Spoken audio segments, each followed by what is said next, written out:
British warships of 300 years ago were so advanced, hundreds of powerful cannons spread from side to side. The total weight of the ship was over 2,000 tons, and the crew was unimaginably large. No wonder they dominated the world.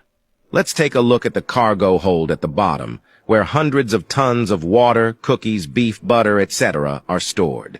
There's also an armory with hundreds of tons of shells, and 30 tons of gunpowder wrapped in copper to keep out the rats. And now, to the lowest deck.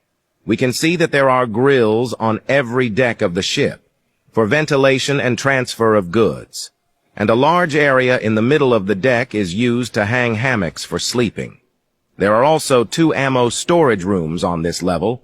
To ensure safety, the lanterns in the magazines are wrapped in glass. This is the sail room of the ship. There's also a carpenter's room and a repair shop.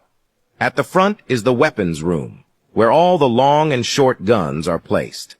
On the upper deck is the heavy gun deck. This is the most intimidating deck. Cannons weighing more than 100 tons cover all areas. Each gun is manned by 8 sailors. The guns are moved from side to side by a system of ropes and pulleys. The distance between the cannons is controlled by trapezoidal blocks that move back and forth. There's also an ingenious mechanism. When the sailors turn the pumps, a circular leather chain below brings up water from the cargo hold. The water is carried up through removable wooden tubes to the outer drain pipes. The next level up is the medium gun deck. There are 28 medium power guns on this level. Sailors enter through this door. At the top is the infirmary. There was even a galley. This allowed the sailors to have a hot meal even during the war. Behind the deck, there's the officers' mess and the pantry.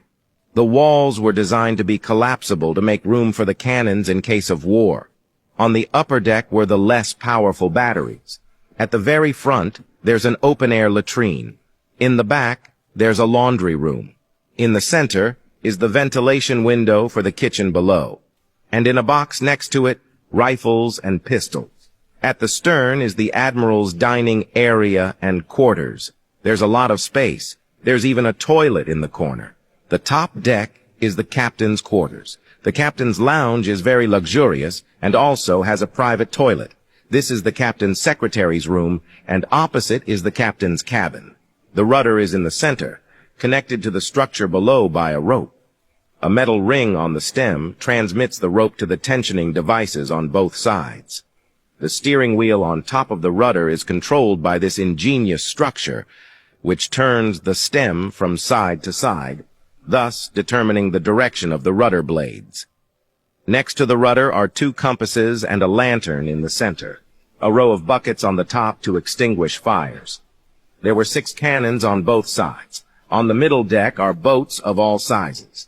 The ship had 7 anchors, each weighing more than 4.5 tons. There's a crane on each side of the beam. Raising and lowering the anchors was a huge task, requiring hundreds of sailors to do it at the same time.